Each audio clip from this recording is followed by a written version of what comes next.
and I think that you could say that that's also true of Big's work, that the work generates totally unexpected results, but from very ordinary calculations and demands. So I think surprising plausibility is a good criteria, I suppose, for Big's work, although maybe that's too calm and it's more like shocking pragmatism.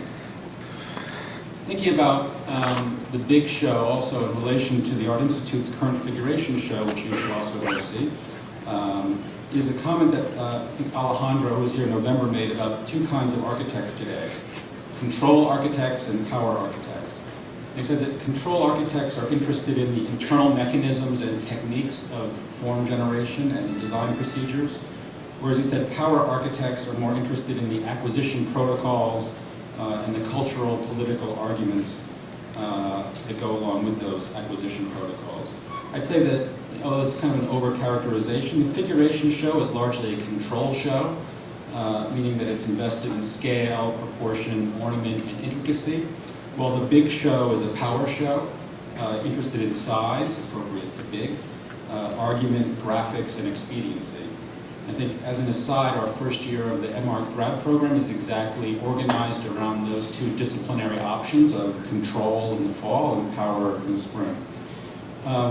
The Big work offers a way to think of a design politics of constructing arguments, of envisioning worlds that realign previous cultural, economic, and political impasses with great optimism and flair, and really of producing new audiences for architecture, and which I think is one of our interests here in the school.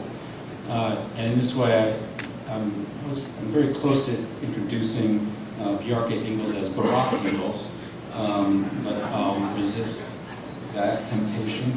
In any case, please join me in welcoming Mr. Big himself to Chicago, a city with its own preoccupation with bigness.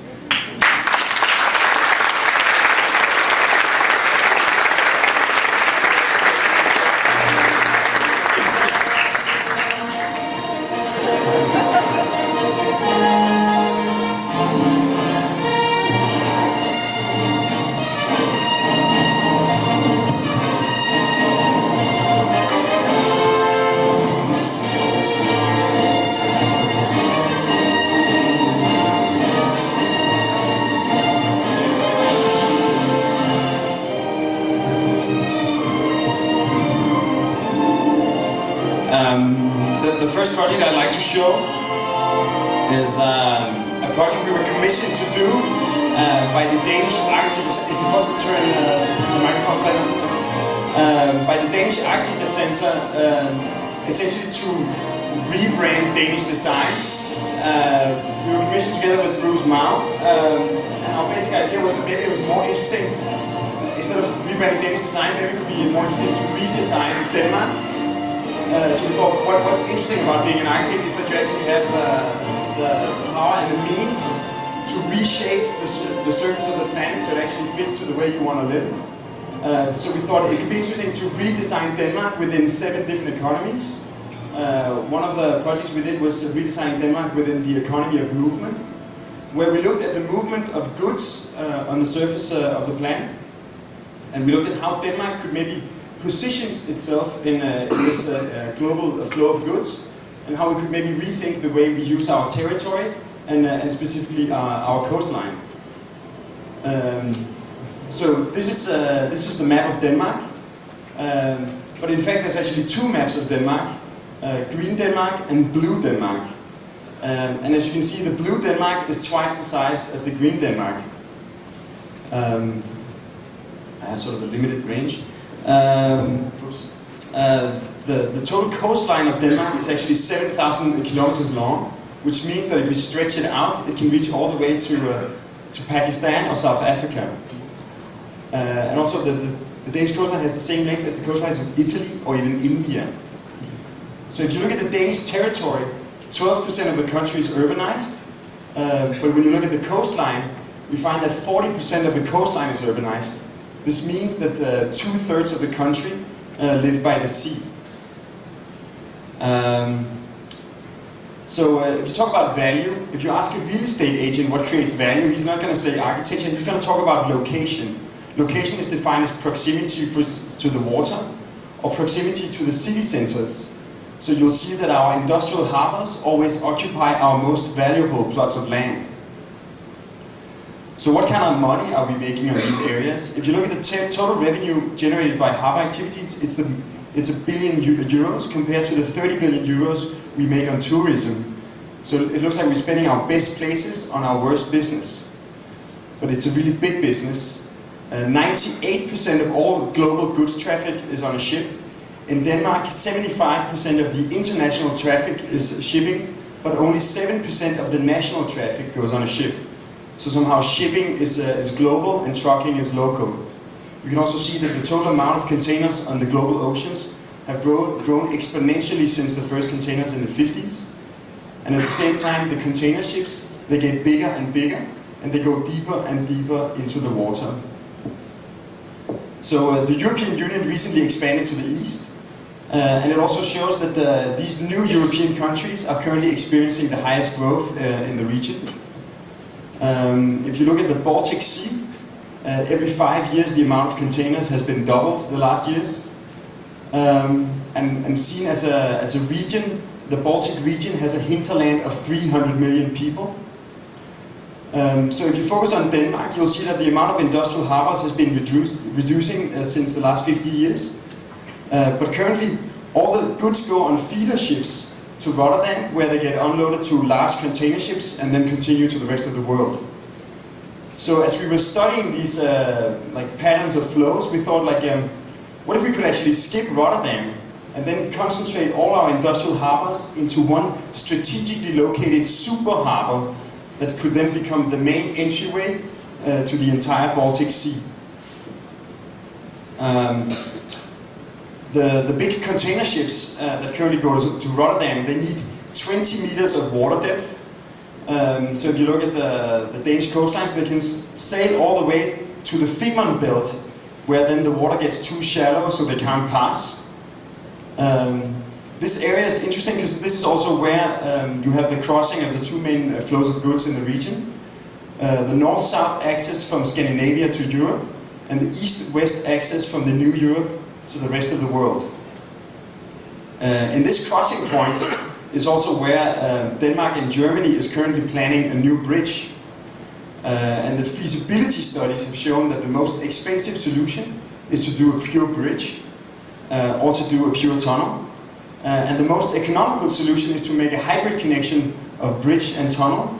And that's going to create a new artificial island in the middle of this crossing of flows. So this region is currently experiencing negative growth, which is currently separating Copenhagen Malmö from the growth zones in northern Germany.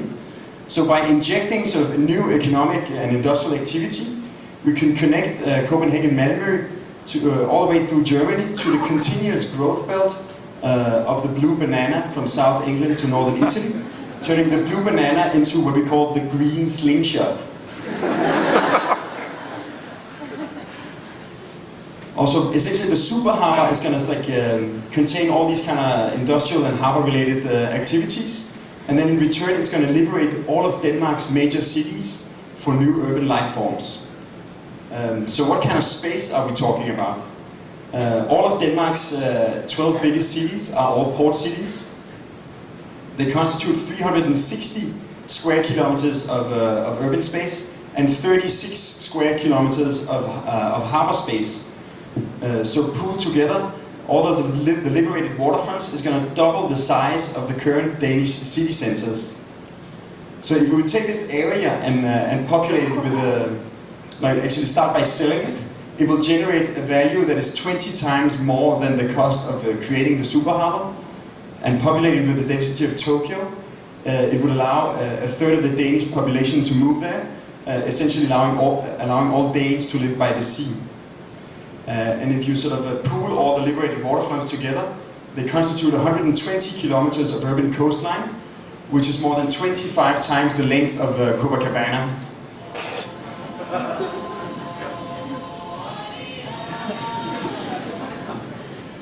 So finally, the question is, how do you design such a super harbor?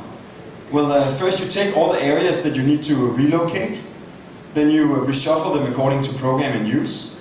Where a normal harbor is forced to follow like a linear coastline with a hinterland and a waterfront, the super harbor being an island, we actually find ourselves with the freedom to organize it with piers going in all directions. Each pier is devoted to its own program and use, and they're all connected to the central node of trains, trucks, and industry. And it's almost like a new city in the middle of the water. The super harbor has a capacity that's 7 times the APM terminal in Miami, and it has the same capacity as Rotterdam. And finally, the Danish super harbor is going to be the first Danish landmark that's going to be visible from outer space.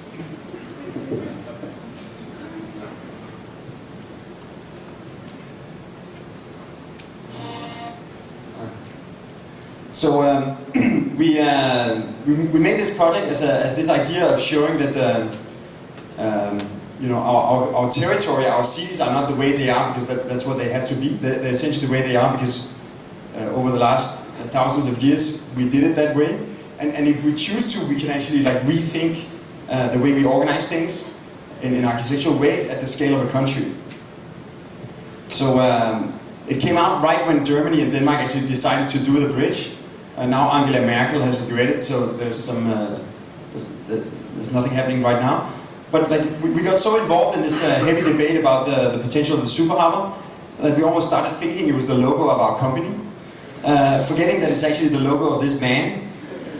This is A.P. Møller. He owns Maersk. He owns 25% of all containers in the world. Effectively, he is the captain of the largest fleet on the planet.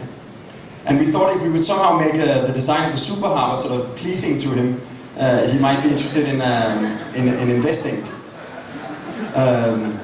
So we sent him the report and this little film, like explaining that this was like a smart idea. And he kindly replied personally in a small letter signed by himself, "No thanks." So we were going to leave it like this. If we hadn't had a meeting with a Chinese architect from the Guangxi province, who explained that the Guangxi province is believed to be the new sort of entryway from Southeast Asia to China. So we tried to alter the scheme and see if we could get some new investors. So far, not much has happened. But actually, the same architect from the Guangxi province, he was looking for a collaboration with a Scandinavian office. We showed him this project we had done for a competition for a hotel, conference center and spa in Umeå in the north of Sweden. It was this kind of cleaved slab, or like walking high-rise, where all the low functions was like bath and conference, and then they turned into the hotel. It also opened up the city to the waterfront. And when we submitted the competition, we thought like sort of this is an extremely cool scheme, but maybe it doesn't really look like something from the north of Sweden. And the jury didn't think so either. So we were going to leave it at this. But when he saw it, he said sort of, "Wow, that's the Chinese character for the word people." So essentially, this is how you write "people" in Chinese. As in People's Republic of China, it's the first word of the name of the country. We even double-checked. And at this point we got an invitation from the Shanghai municipal government to exhibit at the Shanghai Creative Industry Week. We thought like this is too much of a coincidence. Somehow we stumbled upon what could be sort of the landmark building of the People's Republic of China. We get this invitation. So we hired a feng shui master, and then we scaled the building up 3 times to Chinese proportions, and put it on the waterfront of the Huangpu River, and went to China. In Shanghai, it went straight on the cover of the Wenhui Bao newspaper. It's quite interesting, like even though you don't read Chinese, like some of you might, even at this distance, but you can see this says like 210. This is the character for I think Shanghai and Expo. That was our idea. And then it says sort of and then it says people in situation. So the journalists got it, and it made Mr. Han Cheng, the mayor of the Shanghai province, come to the exhibition, and we had the opportunity to explain him the details of the project. And his response was that for him, like Shanghai is the city in the world with most skyscrapers now, and he said for him, in all of the towers, it was as if the connection to the roots had been cut over. But with this project, he saw for the first time an architecture that could bridge the gap between the ancient wisdom of China and the progressive future of China. So now we're actually working with a Danish-Chinese developer group to realize it on the bond. Meanwhile, in Denmark, since we didn't get to do the super harbor yet, Denmark is still characterized by this development that what used to be harbor industry is now turning into like new functions for leisure. The same happened in Copenhagen harbor. What used to be industrial waterfront has now turned into a park, and the water has become so clean that you can actually swim in it. So we got commissioned to do this harbor bath, where we essentially extended all the sort of elements from the city into the water. So you have this sort of really dense urban space in the middle of the sea.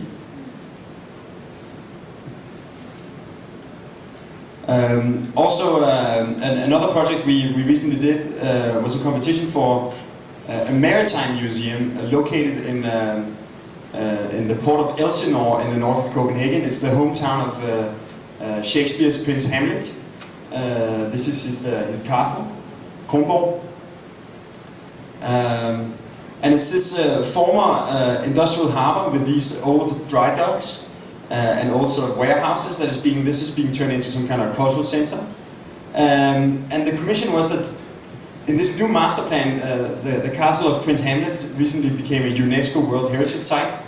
So they wanted to re-establish the old fortress, and part of that they wanted to cover the old industrial dry dock. And when they were going to cover it, they thought, okay, we might as well put a museum inside. Also because Kronborg is now listed, the brief was pretty boring, because like essentially we weren't allowed to stick out of the hole. Like anything, like even a meter out of the hole would be violating the view of the castle. So it's kind of a tough job. So we actually we were like quite disinterested in the competition when we went there. But then we saw the dry dock, and it was actually this sort of amazing space, 150 meters long, 30 meters wide. This is what it looks like with a big boat in it. And not only was it like this big like basement essentially, it was also in really poor conditions. Because like when you would empty it of water, the walls would be in such a bad condition that the pressure from the earth would make them cave in. So essentially we had to do another basement, like another concrete wall inside the dry dock, or hammer down these steel foundation outside the dry dock to take the pressure. So we thought, like, if we're gonna do that anyway, why instead of like jamming this existing space with program, the program of the museum was 1.5 times the size of the dry dock, so it would be this sort of low ceiling basement. What if instead we could actually hammer the walls outside the dry dock? We would get this empty space between the old wall and the new wall. That could essentially accommodate the museum, and we could keep the dry dock like this, like huge urban void sunken in the city, instead of like covering it and turning it into some dark room. So like the dilemma was that for the sake of the UNESCO World Heritage, we weren't allowed to be visible at all, and the clients, they of course wanted some kind of spectacular architecture to lure people to visit the museum. So essentially we thought that maybe this idea of the void could combine both, that you would have this sort of mysterious abyss in the middle of the city and a perfect view of Kronborg. So essentially the idea was like to turn the dry dock inside out, put the museum all the way around it, leave it open like a big public space, and then organize like all these bridges to take people into the museum. So like we designed these 3 bridges, one to like stop the water from coming in and allow this promenade to continue past the dock. Then one to keep the existing street moving over. And finally, a last bridge to take people down and into the museum. So like the only visible new architecture was these bridges spanning the gap of the dock. Like each bridge would also have a program underneath it, serving for the museum. Like the auditorium bridge. So the last thing is like, since by Danish code you're not allowed to have working spaces in a basement, so even though they were building in a tiny new museum, all of the staff functions, they were going to be like rented in a nearby building because they couldn't be in the basement, which would mean that you would have like almost like a body without a head once you opened the museum. So we thought it could be smart to move all the staff over together with the collection. So instead of like renting space next to the museum, they could actually suddenly sit like in the dock, and the dock would become like this nice courtyard with the same light conditions as in a normal suburban neighborhood. So essentially, if you want daylight, all you have to do is like cut through this 1.5 meter thick concrete wall. So yeah, this is basically the scheme. The bridges, like the movement, basically what you come in like right below the level of the street, and then you sort of move slowly down through the building, and as you come through the other end, you are suddenly down at the level of the bottom of the dock, 7 meters lower, and you can move out and actually see huge fragments of boats in the dock. It's essentially one space that can be like subdivided into several smaller spaces. But like, we had this sort of final challenge, which was like, since the entire exhibition is essentially descending, it could be unpractical with a sloping floor, like everything would be like sort of on an angle. So we tried to like work with different ideas for solving it. You know, maybe making steps or whatever. But we finally found the answer to our problem in the history of the seas. That when Columbus discovered America, he was actually trying to prove that even though the world seems flat, it is actually round. It's very little, but it's so round that if you sail enough in one direction, you should be able to come where you started.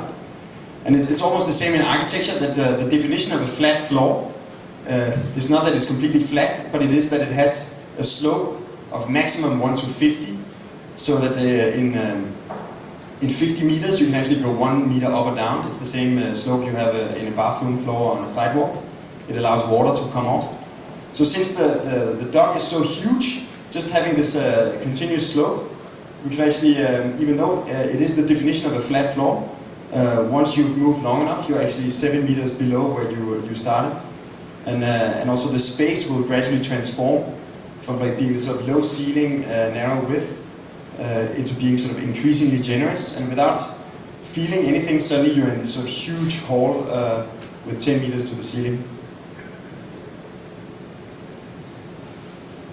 So, like when we submitted the competition, we were sure that we were gonna lose, because there was only one condition in the program. That was like the museum had to be inside the dock, and we basically put all of the program around the dock.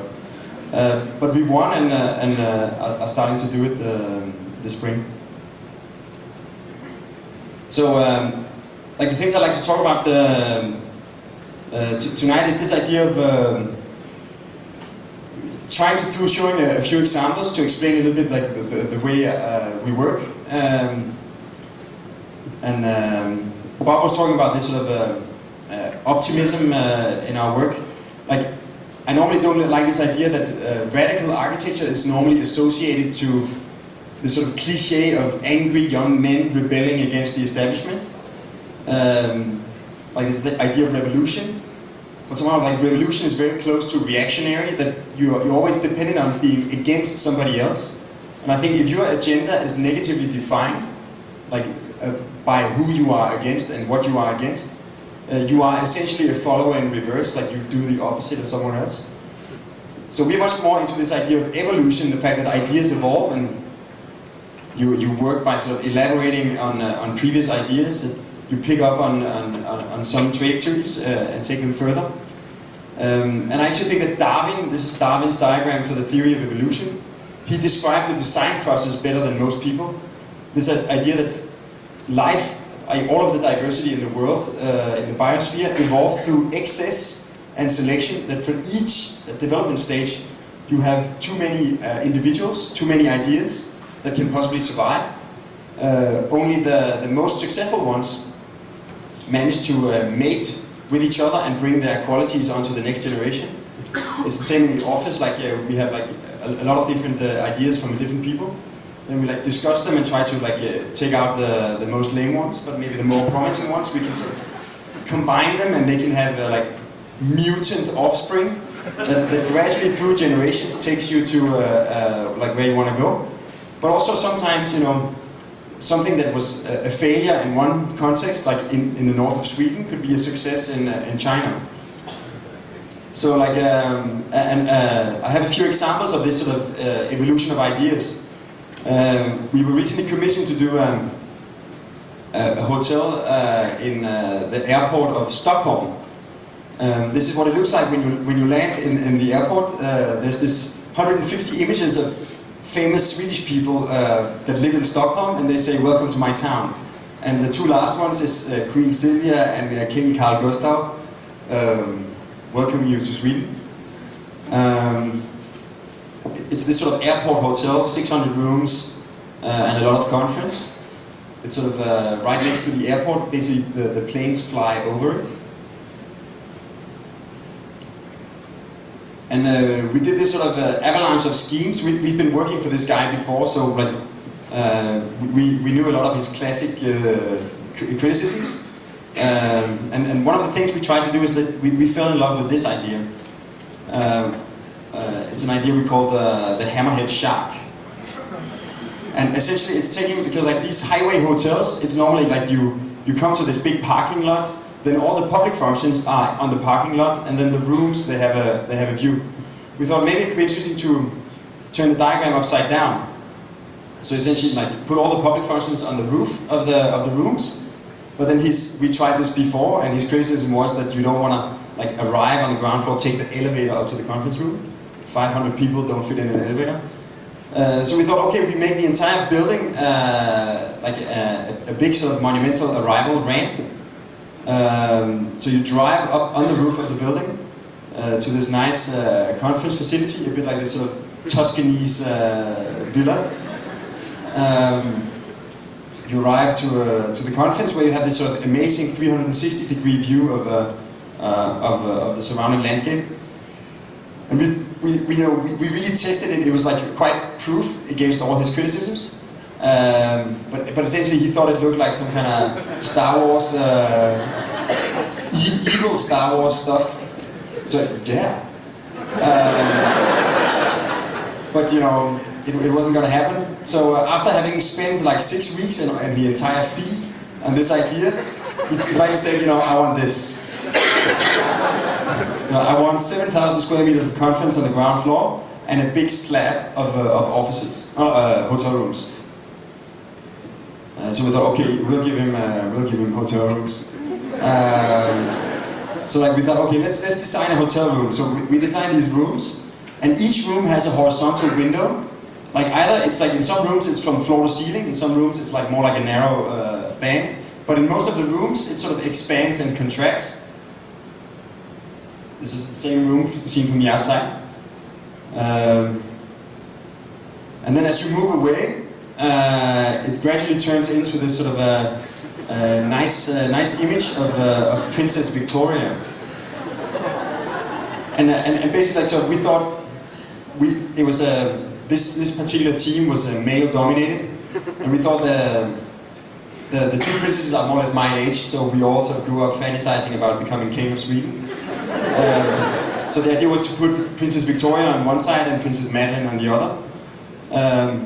But then I showed the project to some of my Swedish architect friends, and they're all women, and they said, "What about Carl Philip?" So we adjusted the scheme into a triangle. So it's Victoria, Madeline, and Carl Philip. People on the front row might not see it, but it actually looks like a face. And now since it's a triangle, it gets this sort of abstract quality that from some angles, because people expect to see a square building. It looks like this sort of flat sheet standing in the middle of the green. It's essentially going to be the first and the last thing you see when you come to and leave Stockholm. You'll see Madeleine or Victoria. If you go to this small town of Sigtuna, you'll see Carl Philip. So like it started being like really cynical, but to our surprise, we started loving it, and also the client actually loved it, and the city loved it, and the client showed it to like he used to have his head office in Stockholm. Now he's based in Oslo, but he showed it to Carl Gustav the King, and the King he also liked it, but his first comment was, "Where am I?" So like because of the height. We wanted to have a perfect square for the faces, so it's 55 by 55 meters, but we couldn't go beyond 55 meters because of the planes. So all of the social programs are like compressed below ground, at the central void. But then we started thinking like in a hotel room at night. The color on the wall and of the ceiling is going to show in the facade somehow when people turn their lights on. So we decided to study that. So we found these variations from Andy Warhol and decided, to choose one and paint all the rooms in that color. So at night it would sort of shine out through the facade. So as a final thing, like. Our client, the only bad thing about him is that he has a really ugly logo. So we designed a nice logo for this hotel. It's like the royal family always have a monogram where you weave their initials into a single figure. So it's VMCP, Victoria, Madeleine, and Carl Philip. So this project is actually going on, but like a week ago we're doing a quite large project for this client in Dubai, a developer called Villa Moda, and we showed him. We introduced him to our client actually for the hotel, and we showed him the scheme, and he said sort of, so this we need this for like Dubai and Abu Dhabi. So this is so we made this very quick sketch. It's like straight off the email. This is a 200 by 100 meter slab on the border between Dubai and Abu Dhabi. So when you drive towards Dubai, you'll see Sheikh Mo, and when you come closer, you'll see that it's just like these nice square windows, like 6 different sizes, all standard. And then as you move away, you'll recognize Sheikh Khalifa from Abu Dhabi. So it's this sort of like unpredictable sort of trajectory from the hammerhead shark to the Swedish royal family to the Dubai sheiks. Another sort of evolution of ideas came with the project we did for a swimming pool, an aqua center in Denmark. It was supposed to be a mix of swimming pools and thermal baths. And our main idea was, instead of like doing a building and then putting some pools inside, we wanted to like organize all the water and then subordinate the land to the water programs. So we only looked at the water programs. It was like a relaxing pool, a playing pool, a diving pool, and a swimming pool. So as a main idea, we said, okay, swimming, we turn it into like this 150 meter long canal that connects all the other pools, like lagoons. So instead of being, in one pool, going on land, jumping in another, you could actually swim from one activity to the next. And then just like in a stadium, we connected the ends of the canal, turning it into a big lake with an island in the middle. Placed the lake next to the existing sports facilities. Each lagoon has its own program. Each peninsula has its own program, the lifeguard in this sort of panopticon position in the middle. We placed the lake so you can like swim around the landscape, and to really articulate this idea that you're swimming around the landscape and not back and forth inside some kind of swimming hall, we decided to sort of raise the facade 3 meters so that you get this sort of 360-degree panorama as you swim around. And normally a swimming pool is like surrounded by this layer of fat of dressing rooms, cantinas, technical rooms, etc. We put them all in these beams in the roof. They stand on columns on the island, and then they go out and carry the facade. Restaurant is a bridge connecting to the roof, where you go into the dressing rooms for men and women, thermal baths, and then you get into a swim shorts, get down on the island, and jump into the lake. Essentially like a sort of UFO hovering above the landscape with people swimming beneath it. So we won the competition and spent some time sort of materializing all the different ideas of the project. Like this sort of massage room where you can look at the people moving beneath you. We found this nice image of Heidi Klum on the Sports Illustrated swimsuit edition. The sauna is this little piece of Finland where you can run out and roll in the snow in this room without a roof. So like we were pretty busy detailing this project for like a year and a half. And after a year and a half we were like ready for the tender. But then there was municipal elections in the city of Aalborg. And there was a change of mayor. And the new mayor, he decided to make some changes. So he decided to cut this project out of the public budget. So we were pretty sad for a while, but then we decided to respond by cutting the city out of our project. And then started looking for a new city. So like shortly after, we had a meeting with the mayor of Randers, which is a slightly smaller city. And then the mayor, he was really into the project and into water culture and swimming. But like during the negotiations, they discovered that they had fungus on 2 public schools in Randers, and the bill was 100 million kroner, the same as the Aqua Center. So at this point, one of my friends graduated from the IT university as a computer game designer. So we thought, okay, if we can't swim in it, at least maybe we can kill each other in a nice. So you can actually download this. It's for the old version of Counter-Strike. So when he was working on it, he told us that in computer game design, you don't talk about decon or minimalism. You talk about gameplay. The fact that like you can't just make like the most detailed graphics or the most complex levels or the most intelligent enemies, because it might make, or like even the best plot, it might be without freedom. So what you try to do is like find this balance between like all the different effects to get like sort of maximum effect with a minimum of means. So we spent like a lot of time testing the water culture house for gameplay, and it really has good gameplay. So like over the last like 4 years, I spent traveling around Denmark, having meetings with different cities with the project under the arm. And finally, like 2 years ago, we had touchdown in the city of Odense, the hometown of Hans Christian Andersen. Right now we are we submitted the construction documents and are now choosing the contractor for this project. And it was this sort of weird process that we weren't really changing the spaces or the materials or the details. Like the only thing we were really changing was the view. Now it's in the port of Odense, and like I can say without a doubt, it's a much nicer location than the original one. So this idea that like an idea that is born in one context can get a life in another one.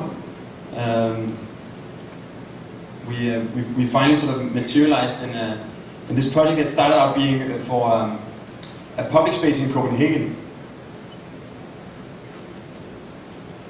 There was this foundation called, the foundation that made an announcement for better urban spaces. They said to all cities in Denmark, you can propose a better urban space, and then if we like it, we'll pay half of the cost.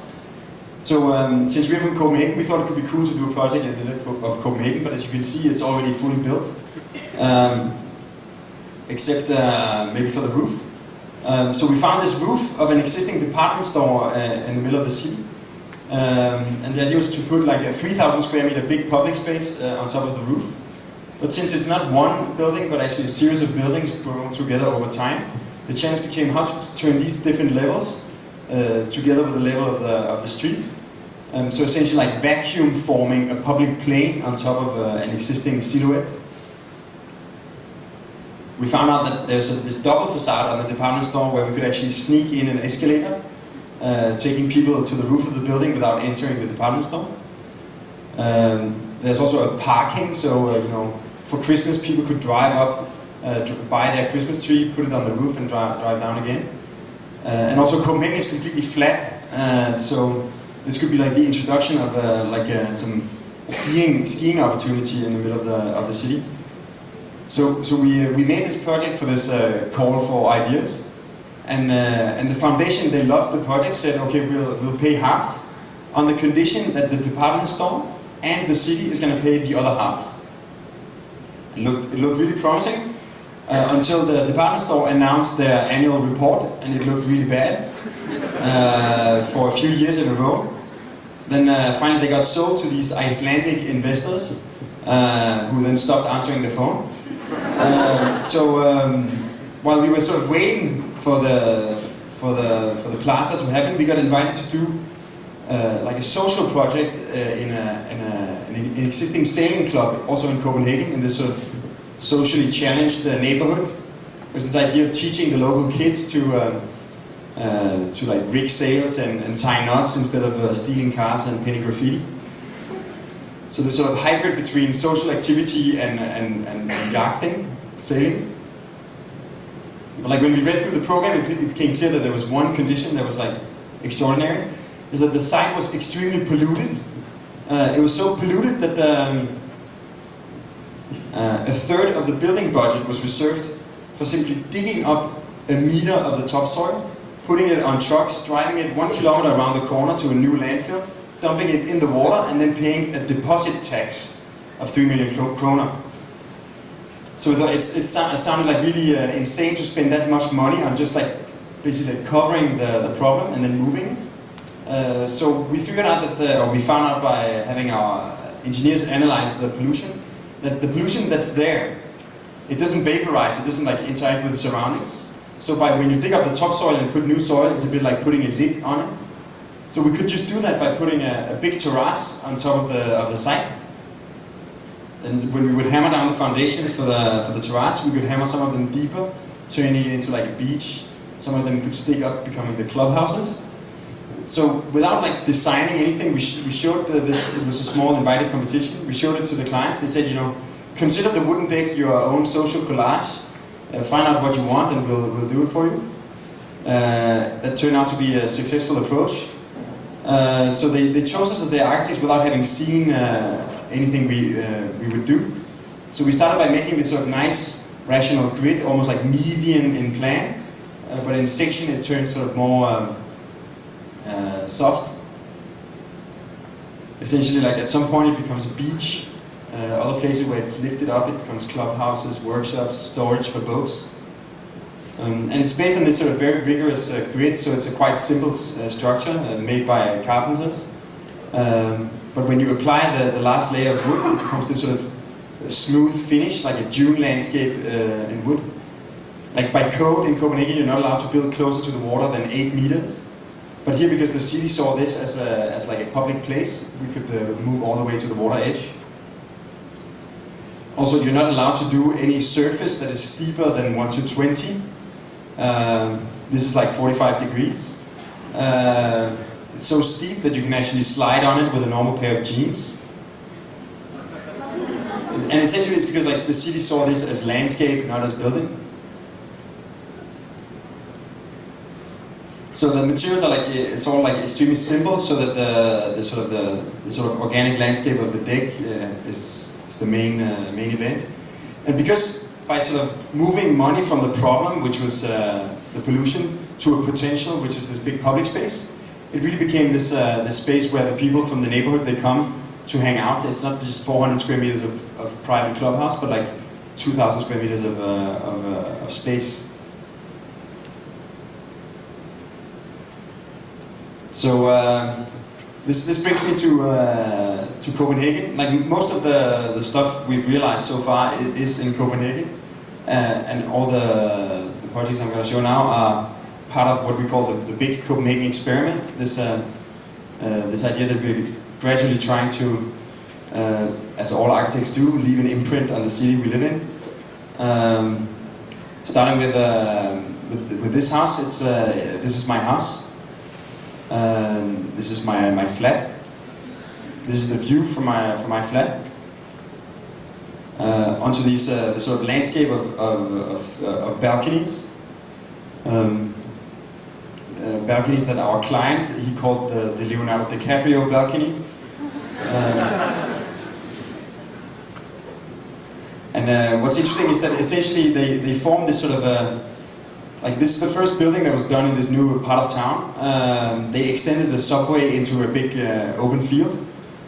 So living here, like on the 10th floor, could turn quite lonely, but on a warm summer afternoon, you'll get to know everybody within a vertical radius of like 20 meters of your balcony. So it's like reintroducing the social backyard in the vertical dimension.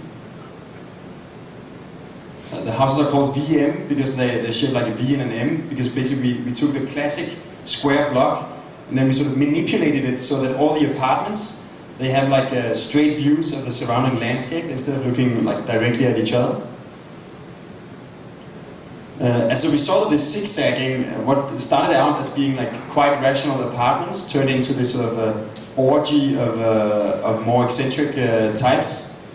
For some reason, I bought the most boring one, actually. And inside, they're based on like 2 to 3 different levels.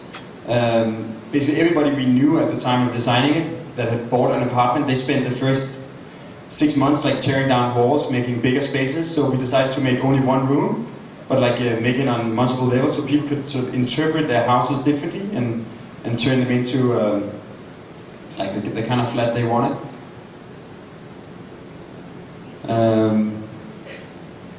And so from the outside, like it's like quite simple architecture, but what really defines the facade is that you see this sort of configuration of different apartments that sort of interlock with each other, like this sort of urban form of Tetris.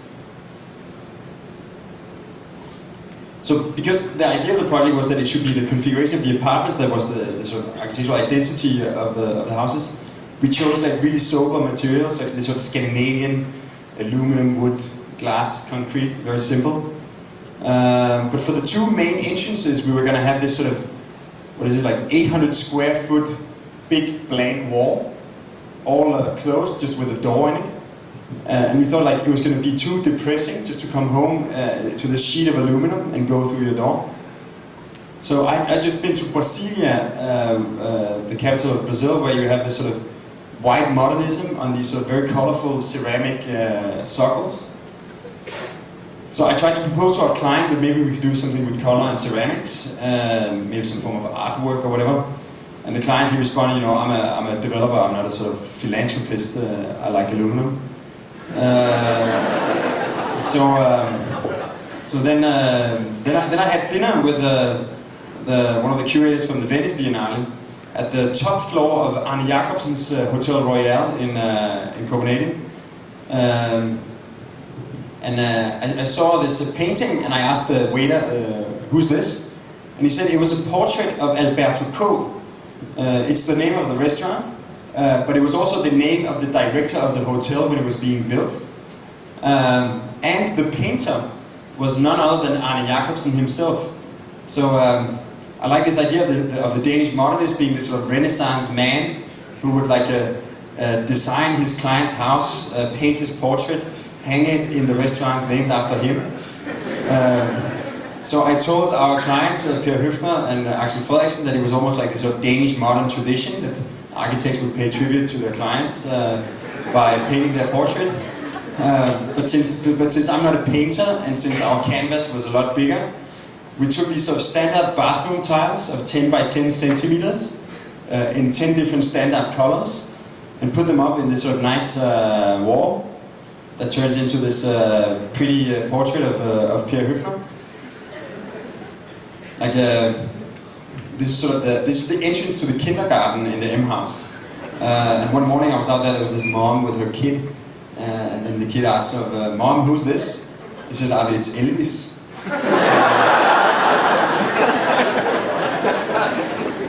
So as a sort of a final story, sort of in 2006, VM got awarded the best building in Copenhagen by the municipality, and the award was like this gold plate of 10 by 10 centimeters. So with the permission of Pierre, we put it in like a gold tooth in his smile. And then finally, VM has achieved the highest honor, I think, in architecture, which is you can actually buy it in Monopoly. But it's, I think it's the second cheapest lot. I'm sad to say. Except with the Pierre portrait, we almost turned ass kissing into some form of art form, and the results paid off right away, because this is the view from my apartment. It's the neighbor's site where we are now building something called the Mountain. It's basically like Pierre, when he sold the apartment in the VM house, he called us up and said, "Okay, I bought this neighbor's site. I have to build a 20,000 square meter parking structure for the parking company of the city, and then I can do 10,000 square meters of apartments." So we said, like, instead of having this sort of a traditional stack of boring apartments next to some kind of sad parking structure, why don't we turn all the houses into penthouses, put them on the roof of the parking, following the local plan, and essentially, since Copenhagen is completely flat, if you want a nice south-facing slope, you simply have to do it yourself. So we turned the entire parking into this sort of sloping mountain, 11 stories, facing south. Then we cut up the block to not steal the view from my apartment. And then we have this sort of spiraling parking covered by, now it's like 83 essentially suburban homes with gardens. The houses are sort of this sort of thin layer on the roof of the parking. The parking, you actually access the apartments through this diagonal elevator. It's a standard product from Switzerland, because in Switzerland you have a natural need for diagonal elevators. Then you access your apartments with these galleries, overlooking this sort of cathedral of car culture, where instead of being this sort of claustrophobic space where you're afraid to be, it becomes a very nice like mountain of cars. You see this sort of thin layer of apartments rising above the cars. Finally, the facade of the building, from one side it's just this sort of hill, but towards the urban side, where you have the subway, or like the elevated subway, you have this sort of parking facade as the main facade. And the parking, it's outdoor. It needs to be naturally ventilated. So you need to make this sort of perforated plate. At the time, Richard Müller, the company that made perforated plates, they got this new machine that can stamp out holes in 5 different sizes, based on this sort of rasterized image. So since we always referred to the project as the Mountain, we found this sort of a nice portrait of Mount Everest from a Japanese Himalaya photographer. It's 3,500 square meters. We just got a reply from Guinness World of Records that it is the largest black and white photo in the world. So this would be like the view from the subway. And like apart from the diagonal elevator, there is for the tallest part of the building a vertical one and an escape stair. And it's so close to the corner of the building that the gap was like 3 meters, so you couldn't really fit a car. So we made this sort of big void behind, and we just signed a contract with the Copenhagen Mountain Climber Club that they have a 30-meter climbing wall inside the Mount Everest. So this sort of a suburban home at sort of urban density. Actually, the building is opening in June, so these photos are already old. But I like it, it's fit, and it's right next to, on the other side of the canal, there is this big suburban neighborhood. So standing over there, it looks like the sort of suburban neighborhood is like rising up to the 11th floor.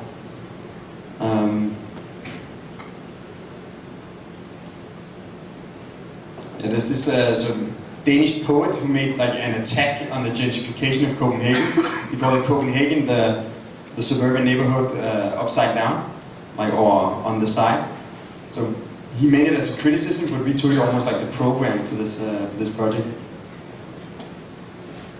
It brings me to this issue of Copenhagen, that Copenhagen is this sort of classic sort of social welfare state capital, where like a lot of good intentions have shaped the development of the city, including a lot of rules against building too dense. But recently, like there's become an increasing interest in density, that the people are realizing that to have a living city with cafes and shops, you need to have more people at the same place. So the last projects, they all deal with a sort of new dense urban condition. Copenhagen actually used to be called the City of Towers. This is the logo of Copenhagen. We performed this sort of Da Vinci Code analysis of the logo. Essentially, it's towers on the water with some kind of diversity. And the reason it's called the City of Towers is essentially because of these towers, these nice spires from the past. But if you look at what happened the last 100 years in Copenhagen, all we added to the skyline was the chimneys on the 2 power plants. And then this one, which is the Golden Tower in Tivoli, it's essentially a ride in a theme park. So people in Copenhagen have lost their feeling for towers. So much that when the Dutch architect Erik van Eekeraat won the competition for this new housing development on the waterfront, it's these like sort of like Hansestad urban villas that are stretched to become towers. You can see like you can see the scale. Like the tallest of the towers is actually only 55 meters. But in the Danish media, it was called Mini Manhattan, although all 6 buildings could stand inside the lobby of the old World Trade Center in New York. It gave rise to a new foundation in Copenhagen called the Foundation Against Misplaced Skyscrapers. And they operate by collecting signatures against projects that are taller than 21.5 meters, which is like, 70 feet. So they collected 15,000 signatures against this project, which made the politicians panic. The project got cancelled. So when we were recently asked to look at a project on this site, this is the Tivoli, this is the City Hall. It's like in the middle of the center. We realized that we really needed to figure out a way to navigate the foundation against misplaced skyscrapers. So essentially the program was simple. The client had bought this existing department store. The city wanted to put the city library there. The client said, okay, you can rent the city library or like even buy it on my land, but I still want to make my business. And because you don't want to pay full rent, I want to make more business. So it became clear that we needed to break the skyline. So we thought, okay, like let's look at like what is the skepticism. What do the critics say about building tall? This is a quote from a professor in urbanism, Jens Korting. And I think he brings a voice to the general skepticism. It's called, unfortunately, there's a lot of tall buildings where they worried more about the symbolic value. You can say a lot of things about turning torso in Malmö. It's this twisting skyscraper by Santiago Calatrava. Very relevant in a Chicago context. But seen from a distance, it's a very nice sculpturesque stick sticking up. But I don't know if you've been standing at the foot of that tower. It's absolutely very unpleasant. They haven't done anything to make the building part of the surrounding city. It is just a monument that needs to look good from a distance. So I think that's what most people think. Like, also, like Copenhagen, Denmark shouldn't be like the sort of China where you have these sort of CCTV by Alcolas, or like the dancing towers in Dubai. Like these sort of, in a way, what you call like postmodern skyscrapers, where emphasis is more on the sort of iconic value rather than the urban situation. Essentially, like from the waist and above is where the energy is. So we thought like an interesting approach to a Copenhagen tower could be a tall building where the emphasis is not is simply from the waist and down. Essentially, how the building merges with the surrounding city and urban situation. So we started looking for a Copenhagen tower. It turned out to be super difficult. So just to recap, so we have to triple the program on the site. We can do it by just like sticking a huge tower. It won't really do much for the city. No matter how cool the tower is, it's not really going to do anything for the city. But what if we would make this sort of a split, a bit like sort of modeling on this neighbor building, like a base that is merging with the sort of urban context, and then an extra tower that would allow us to sort of create this sort of new plaza on the roof at the foot of the tower. And maybe we could melt the two together so that it becomes like a continuous thing. So just to sort of recap the potential,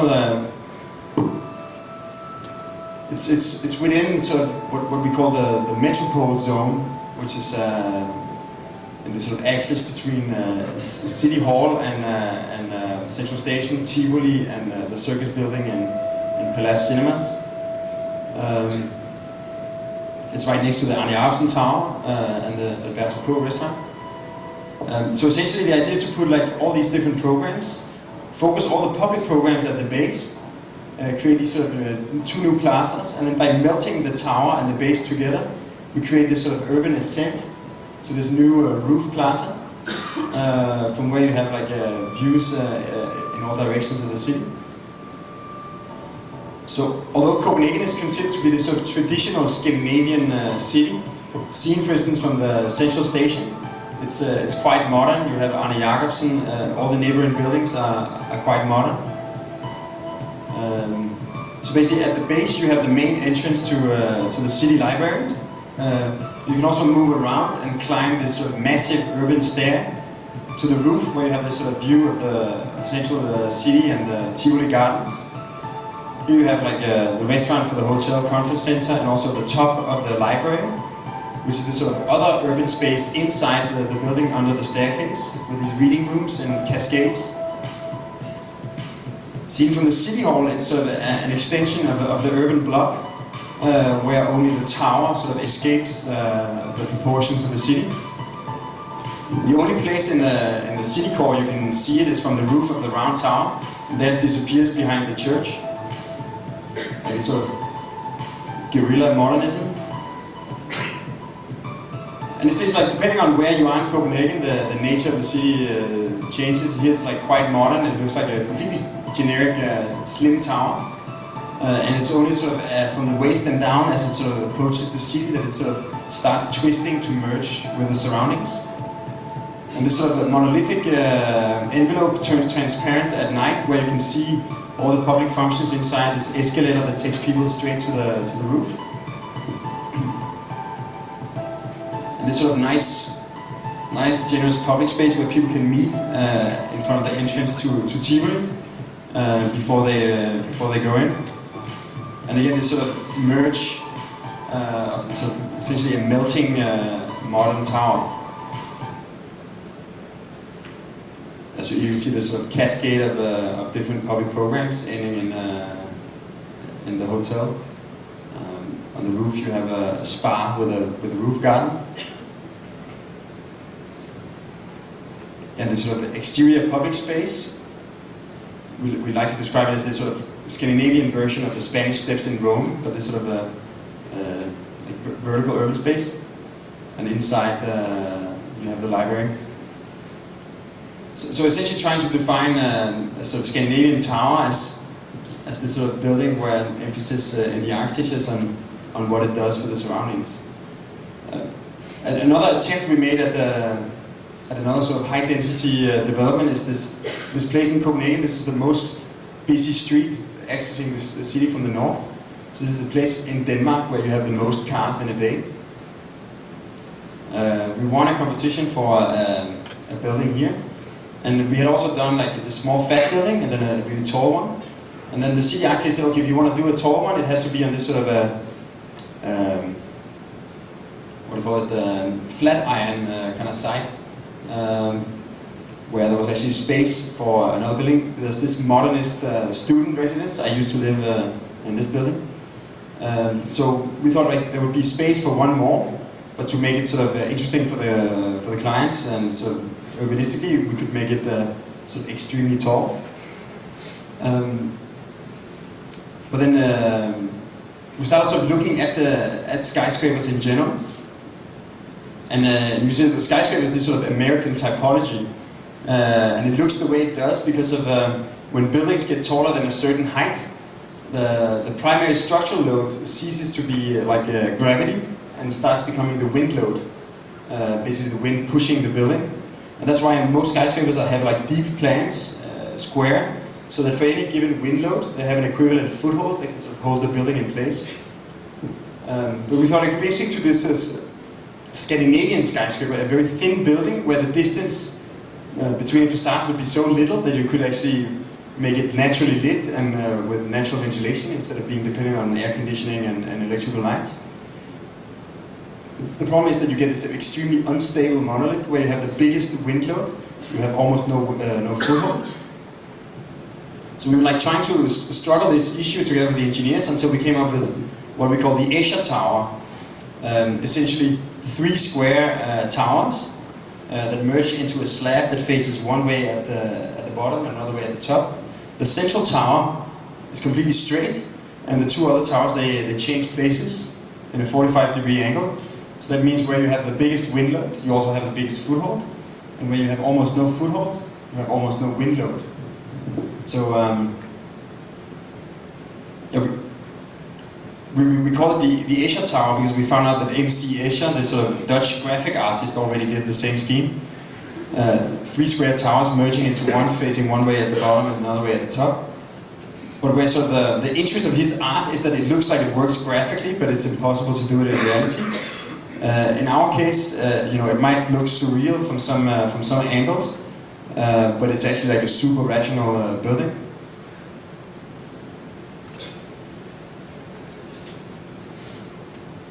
Like also, it's very important with the shadow studies. People are extremely afraid of having the little sun we have in Denmark stolen by a building.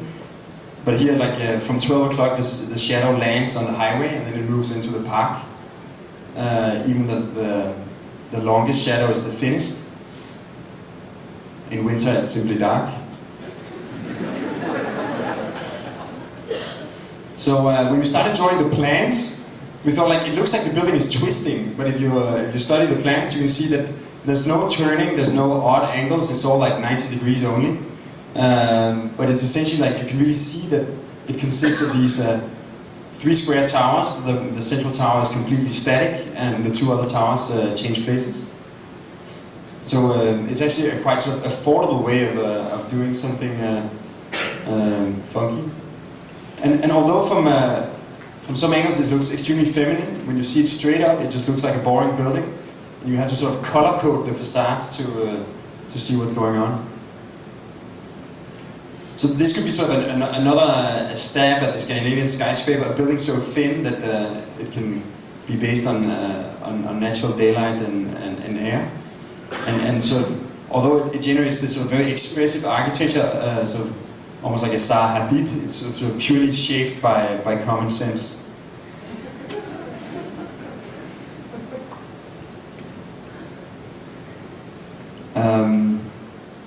The last sort of high-density project that comes into the series of Scandinavian skyscrapers was done for a client in like downtown, right behind the central station.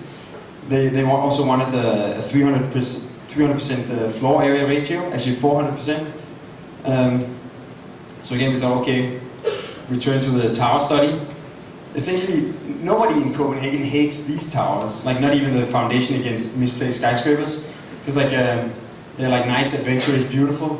Everybody hates these towers. 2 of these towers are from this millennium, actually. So we tried to make this sort of diagnosis, what went wrong. It turns out that until the beginning of last century, architects could actually do really interesting architecture for the honor of the king or the church. Then functionalism came and liberated architecture from the constraints of style and made it a tool for like securing sufficient daylight, view, good building technique, functionality, etc. And somehow our imagination got like reduced to replicating these square rectangles. And then, so we thought like, maybe you could sort of take all the good intentions of functionalism and turn it into something more interesting than this sort of extruded slab. So in our quest, we stumbled upon this pin art that was lying in the office, this sort of gadget from the 60s. This idea that from a lot of identical elements, you can create any sort of three-dimensional shape. Also, like a lot of our clients can sometimes see beauty in numbers.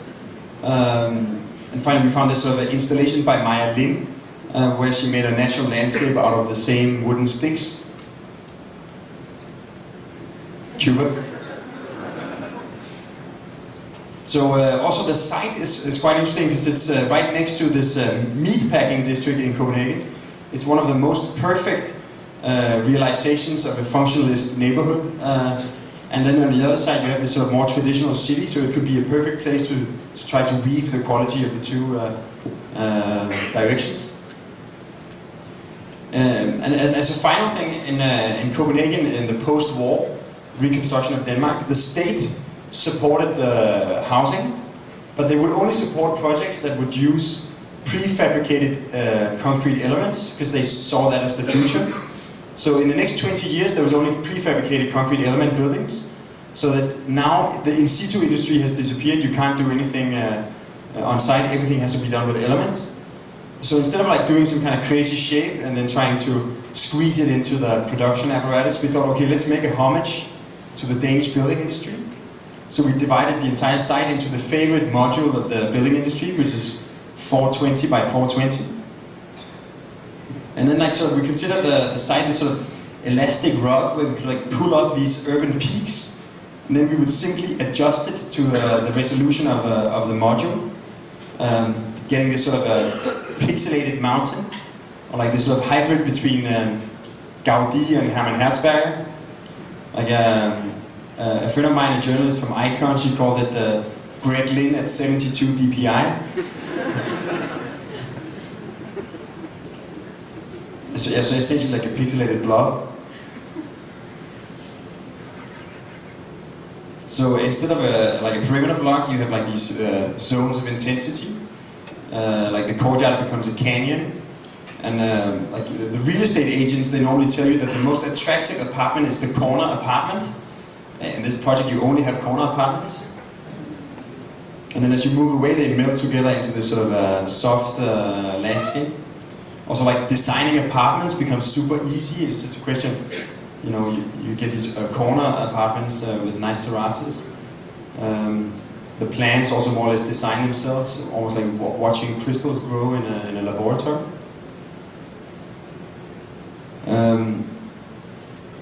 And essentially, since this was again for a private developer, like private developers are normally a lot more interested in the bottom line than the skyline.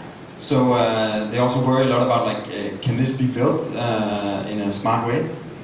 And we, like as part of the competition, we had to submit a 1 to 500 scale model. And as we were doing it, we were also talking about how can we prove that this is really cheap to do. We sort of found out that the scale of one of these terraces in 1 to 500 was the same scale as a single Lego brick. So we found out that Lego actually has a website called Lego Factory, where you can go online and then you download this design software. So then you can sit and play with all of the Legos that they actually have available in the Lego repertoire. So like one of the architects in the office, he spent 2 days online building this model brick by brick. And then when you're done, you can swipe your Visa card, key in your address, and then three days later, you get a letter from the mailman with all the Legos to do it. And then the program actually generates a PDF. So if you don't remember what you did, you can actually follow it step by step. In this case, it was 136 steps. Like he missed 5. But somehow he spent another 2 days in real life doing this for the client. So when we presented the project to the client, we gave him this nice Lego model, like proving that it was like super easy to do it. He gave the model to his kid, and then he gave us the commission to do the project. So we're now doing the master planning for the city to change the building heights of that area. So this is going to be the view of one of my friend's apartment in 3 years. It's sort of clearly a functionalist, sort of modernist approach, but much more related to the sort of more traditional Copenhagen tower.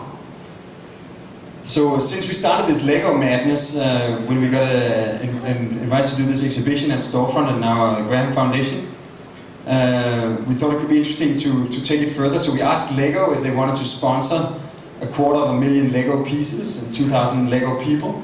So we could do a 1 to 50 scale, because like a Lego guy, although he is more squat than your average human, he is roughly a 1 to 50 person. So we got somehow we made a sucky deal with Lego, because like they gave us 250,000 Lego pieces, but we had to put it together. And so it's interesting to see when you do a building, like when you build a model at this scale, it's a bit like when you have a real-life construction site. That in the first like 6 months you spend like millions, and all you see is like nothing, like a big hole in the ground. Like even the wiring of such a project becomes like this sort of a quite complicated installation process. So then the client for the project, he's a publisher, but he also has the Ferrari dealership in Denmark. So he wants to have a Ferrari showroom on the ground floor. And it turned out that Lego actually has a sort of a special like Ferrari gift box. So you could really like put in the real thing. And then another sort of story of globalization. Of all the terraces, we wanted them to be this nice green, which is like the favorite color of the office. And we found the green, but it turned out that it was actually part of a limited edition Robin Hood gift box. And they were completely out in Europe and the US. So they had to call in all of the extras that they had in Malaysia and South America to sort of have enough of the nice green.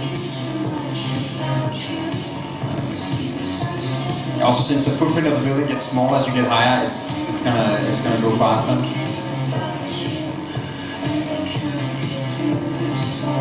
We even have weekends in Denmark sometimes.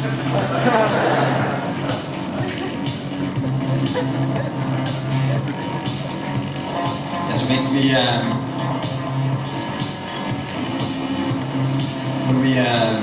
when we showed it at the opening at Storefront, we were quite sort of anxious that people were gonna like steal the Lego people.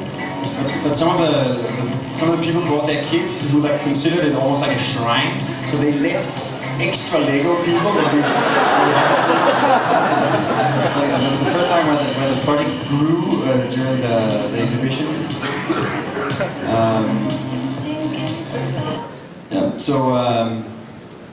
So then the last project I'd like to explain to sum it up in a way.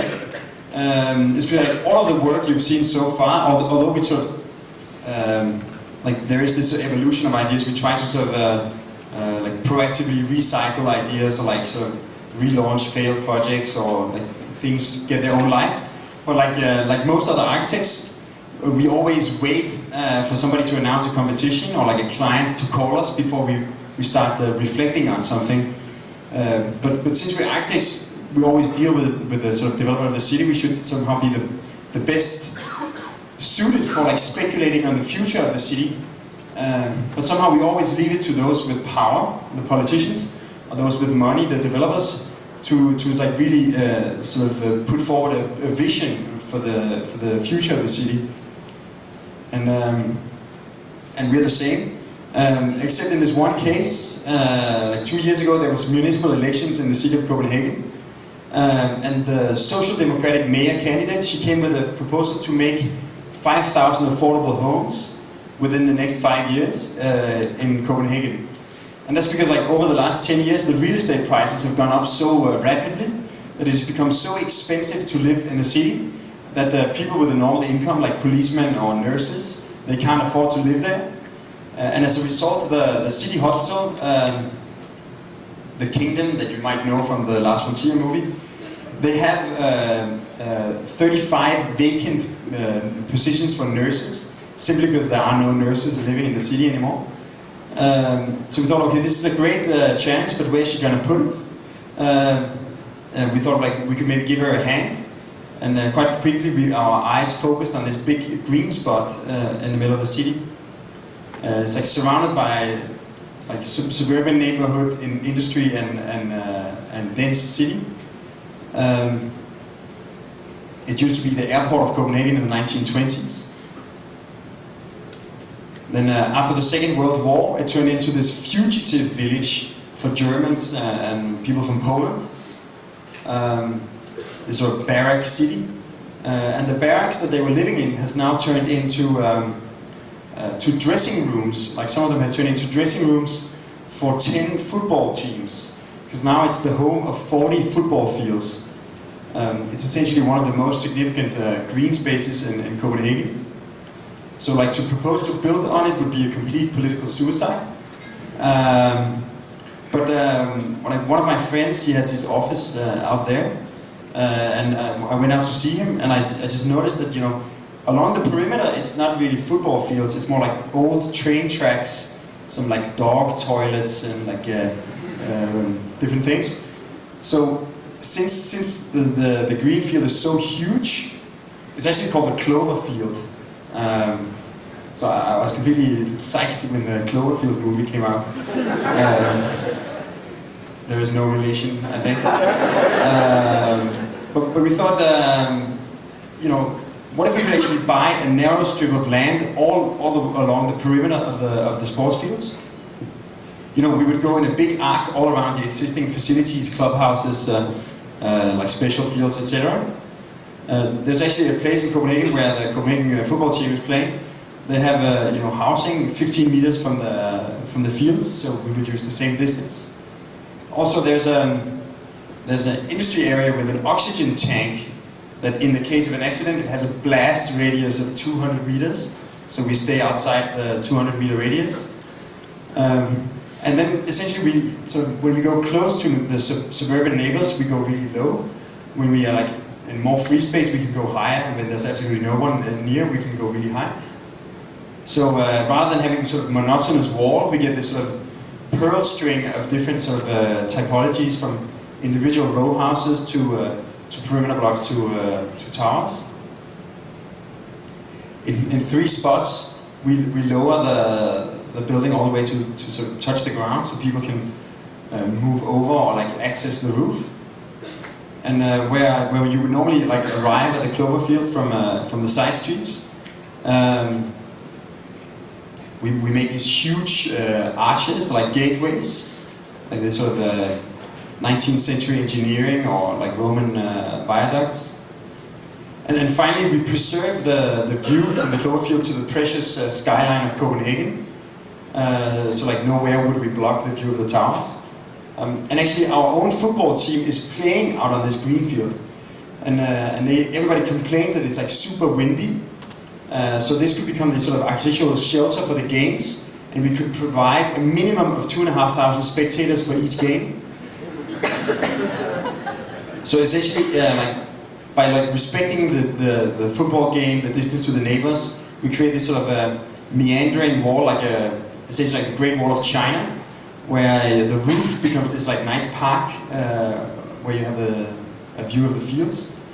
So doing this sort of initial study, we found out that we could actually fit in 2,500 homes, 3 kindergartens, a public school, new clubhouses for all the football teams, and maybe a space for a kiosk, without sacrificing as much as a single football field.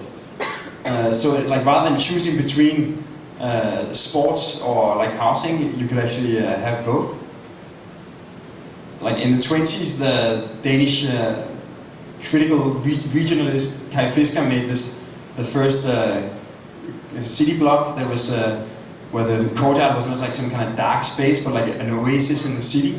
this would be the same idea applied to a neighborhood. So we made the scheme, then we sent it to the newspapers.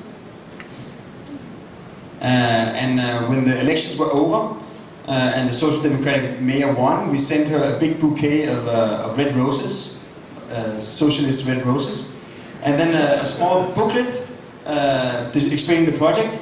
And to our surprise, she responded and said that she really liked the project. She came to a meeting in the office, and she asked us to have a meeting with all the football teams. So then we invited all 10 football teams for a meeting, and they essentially liked the project because it would liberate a lot of refurbishment of their facilities, give them better football fields. But then the suburban neighbors found out about having all these affordable homes next door, and Foundation Against Misplaced Skyscrapers. So they started collecting signatures against the project, saying that we were going to shut down half of the football fields, which wasn't true. So then we made this sort of information website called cloverfield.dk, where people could read about all the sort of facts of the project. After having read the facts, they could sort of give their digital signature for the project. So at this point, sort of the media freaked out, because apparently this was the first time in Danish democracy that anybody had voted, like had collected signatures for something. It's always against something. So finally, so to make a long story short, after like some 6 months of like heavy debate, there was a survey saying that 64% of the people in Copenhagen thought it was a good idea to do affordable homes around the Cloverfield. 3 months later, they decided politically, in an alliance between the Social Democrats, the Radical Left, and the Socialist People's Party, to go forward with the project. So now it's sort of in the master planning, but because of EU law, we actually have to now compete. So we got invited together with 5 other offices to compete for doing the project that we initiated ourselves. It might not be a good business model, but at least we had a major influence on the future face of Copenhagen. So with this as the last slide, I think it's an interesting example that just like this idea that Darwin has taught us that life is always evolving. Life in the city is always evolving with it, and it's sort of it's not even our potential as architects; it's even our responsibility to make sure that the city evolves with it. So maybe I probably spoke for like 2 hours, but if anybody has energy for a question. Sorry to change. Going over higher density is something often seen. What motivated that change? I think it's because you would say at the turn of the previous century. Like in so many cities, there was like bad hygienic conditions when you were living like in the third backyard with the toilet in the courtyard and stuff like that. So density was seen as related to like bad living conditions. So then they imposed rules on maximum density. Like in Copenhagen, it was like 110, and that has recently led to a lot of new neighborhoods where. Also, Denmark is a country where even the lowest jobs are really well paid. So you can't just like run a cafe with 10 customers a day because like the waitress is making as much as anybody else. So gradually, like these new neighborhoods that only have a density of 110. They don't really have any cafes and they don't really have any shops or like not even a supermarket or a greengrocer. So there's no life on the street and it starts becoming like a spooky place to be. So whereas suddenly you notice that all the old parts of the town where like it was still super dense, like 200 or 300, you had like all these things. So you started realizing that if you want to have a living city with like cafes and shops, you simply need a certain amount of customers. So basically, you need more people at the same space at the same time. So that is now seen as a more important quality, and also like you don't shit in the courtyards anymore, so like you can actually live comfortably at higher densities. So I think that this idea of a living city is the trigger, and so what we're trying to find is like, and the criticism is of course like, yeah, but you know, Copenhagen is quality is that it's like this and it's not like New York or Dubai. So what we're trying to do is really find plausible new typologies that sort of emerge from this sort of Scandinavian concern for Scandinavian values, but that deploys a much higher density than you're used to.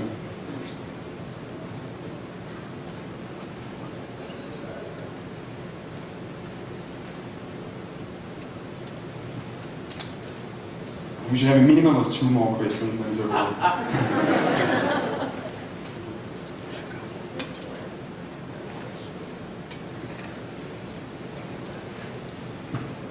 Yeah, I'm interested in how, first of all, how you guys got started and how you have all these wonderful ideas. How do you get these ideas to be heard? What were you, when you just got started in a new firm, how did you actually get your ideas up on stage? What was your methodology for being heard and actually getting in there? Did you have some kind of strategy about how you would get your opinion heard? We didn't have any strategy. Like essentially, we started the company because we had some idea about how to make a film. So we started by doing an application for the Danish Film Institute, and then when we waited for that application, we just submitted all the competitions we could. And then after 6 months, we got a no from the Danish Film Institute, and then we had won like 3 competitions in architecture. So then we got stuck with architecture. But I think what we did was that the first 2 competitions were ideas competitions. One was about the future of the suburb, and one was about the relationship between architecture and information technology. And like when we won the competitions, and since they were sort of idea driven, so there were some quite clearly cut statements about a specific attitude towards architecture and the role of architecture. So like one thing we did when we got the prize, we made sure that you know, we grabbed the mic and made a small speech. And then the speeches turned out to be so quotable that they could go into the newspapers, like not the architectural press, but like the real newspapers. And I think essentially it has to do with the way we, you know, I don't really see architecture as this sort of isolated activity. I see it really as the product of, essentially it's the physical form of society. So it's influenced by all these different directions, so therefore it's relevant to all these different spheres outside architecture. And like a funny story about the Cloverfield project is that normally when you read about architecture, you read it in the arts and entertainment section, which is like it's like all the fun stuff. But all the articles about this project were in the first section, which is business and politics. So like the serious stuff. So in a way, instead of just being the artiste, we try to make sort of the originating idea in our work relates to a reality that is much more relevant for people in society than specifically for architects. So I think that helps.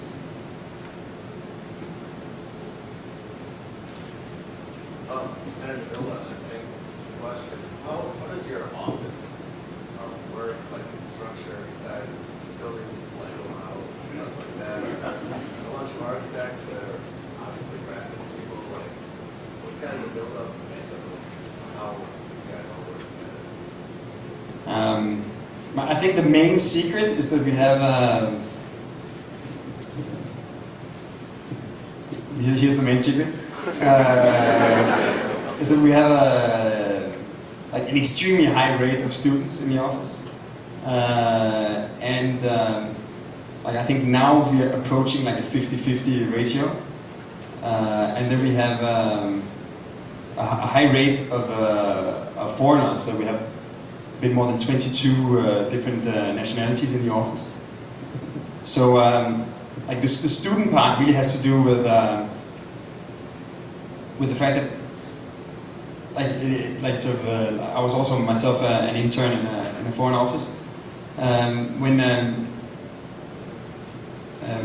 When you're a student, you really have the time and the energy, and you're not swamped with like the duty of making the meeting minutes and making follow-up calls to the clients and like all these kind of things. So you have like much more like undiluted access to like testing ideas. So like we couldn't do any of the work without the students, and actually the gifted students are sort of in a way the main designers, or at least it was their sketch or their model that became the project.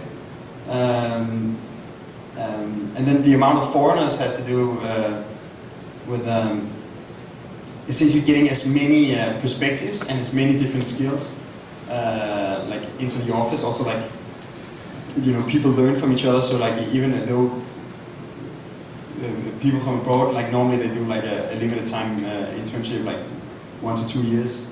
Like some people come back, some people stay. But even if they leave after a year, they're going to leave some kind of way of doing things behind, which is kind of relevant. And then I think the final thing is, like this idea that it's a constant, since it is a teamwork, you can spend like hours on discussing stuff. And you know, we might like fiercely disagree until we start doing something, or we might really agree, yeah, it's great, until we start doing something. It's like, yeah, that's not what I said. So like, so what we do is that we materialize ideas constantly, both like so this sort of stop motion with all the different models for the Copenhagen Tower. There was actually 100 models, and it's not unusual that we end up there because like things take shape gradually.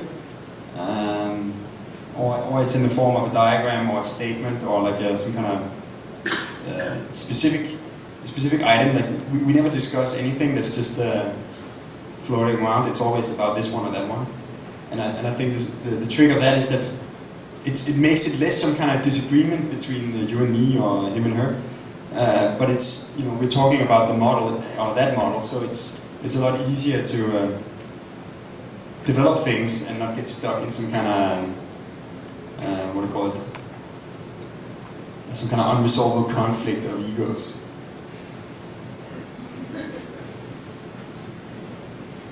Okay, that was 3.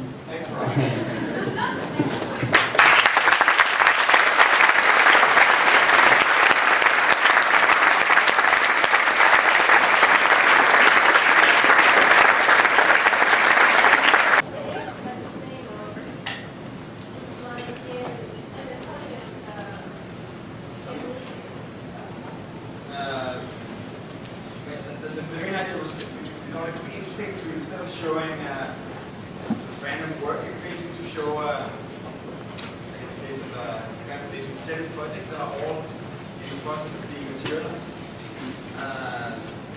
The most insecure one is still the lower field, because it might not be us. But like all of them are actually happening, so it's like a real specific concrete vision for the future of the city Copenhagen, which is quite different from the Copenhagen you know now. But in let's say 4 years, it's going to be, you know, as much real as anything that's there right now. So like, essentially, it was like a specific way of this idea of the pragmatic utopia. The utopian is that you strive to be kind of ideal state, but the utopian project always died because it was never to do single block with terrace houses on top of the parking, although it's been done a lot in the 60s as an idea. But it was always like doing it in an entire city. So it was like, unless the idea was universal, it was really So here we try to make these like very specific, pragmatic attempts at realizing